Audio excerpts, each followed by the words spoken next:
Topic first, भारतीय संविधान के विकास का संक्षिप्त इतिहास। 1757 ईस्वी की पलासी की लड़ाई और 1764 ईस्वी के बक्सर के युद्ध को अंग्रेज़ों द्वारा जीत लिए जाने के बाद बंगाल पर ब्रिटिश ईस्ट इंडिया कंपनी ने शासन का शिकंजा कसा। इसी शासन को अपने अनुकूल बनाए रखने के लिए अंग्रेज़ों ने समय समय पर कई एक्ट पारित किए जो भारतीय संविधान के विकास की सीढ़ियाँ बनी। वे इस प्रकार हैं। 1773 ईस्वी का रेगुलेटिंग एक्ट।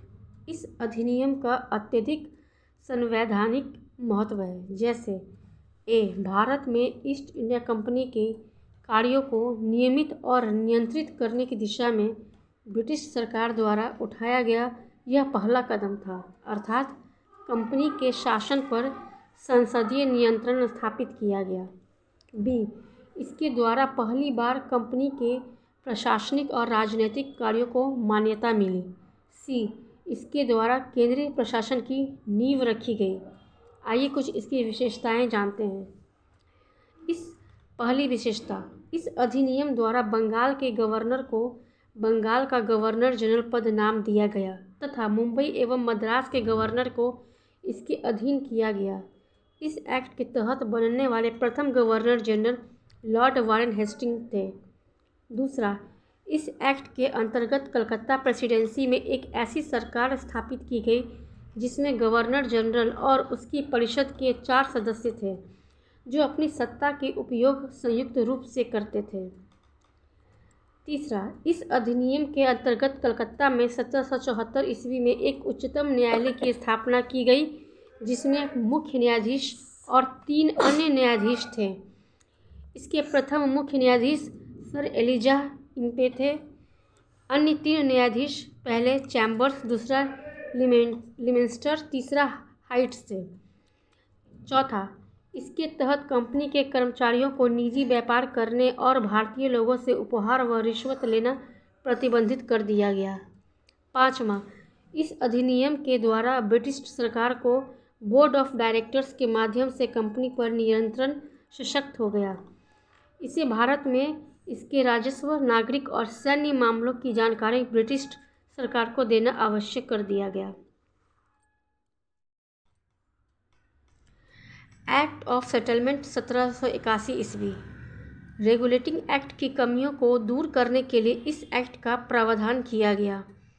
इस एक्ट के अनुसार कलकत्ता की सरकार को बंगाल, बिहार और उड़ीसा के लिए भी विधि बनाने का अधिकार प्रदान किया गया।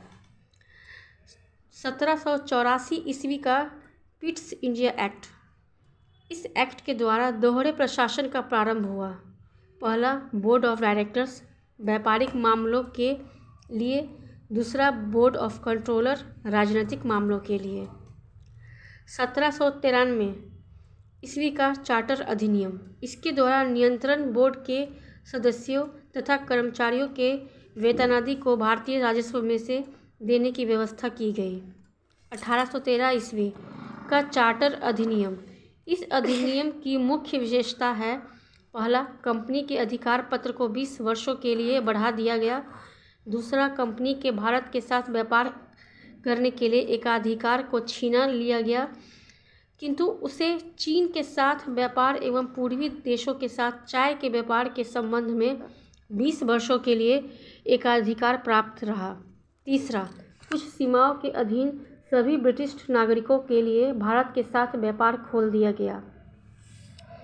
1833 ईस्वी का चार्टर अधिनियम। इस अधिनियम मुख्य विशेषताएं हैं, पहला, इसके द्वारा कंपनी के व्यापारिक अधिकार पूर्वतः समाप्त कर दिए गए। दूसरा, अब कंपनी का कार्य ब्रिटिश सरकार की ओर से मात्र भारत का शासन करना रह गया। तीसरा, बंगाल के गवर्नर जनरल को भारत का गवर्नर जनरल कहा जाने लगा। चौथा, बम्बई तथा मद्रास की परिषदों को विधि निर्माण शक्तियों को वापस ले लिया गया। पाँचवां, विधिक परामर्श हेतु गवर्नर जनरल की परिषद में विधि सदस्य के रूप में चौथे सदस्य को शामिल किया गया। और छठी विशेषता, भारत में दास प्रथा को विधि विरुद्ध घोषित कर दिया गया तथा 1843 ईस्वी में उसका उन्मूलन कर दिया गया। 7वां अधिनियम की धारा 87 के तहत कंपनी के अधीन पद धारण करने के लिए किसी व्यक्ति को धर्म, जन्मस्थान, मूलवंश या रंग के आधार पर अयोग्य न ठहराया जाने का उपबंध किया गया।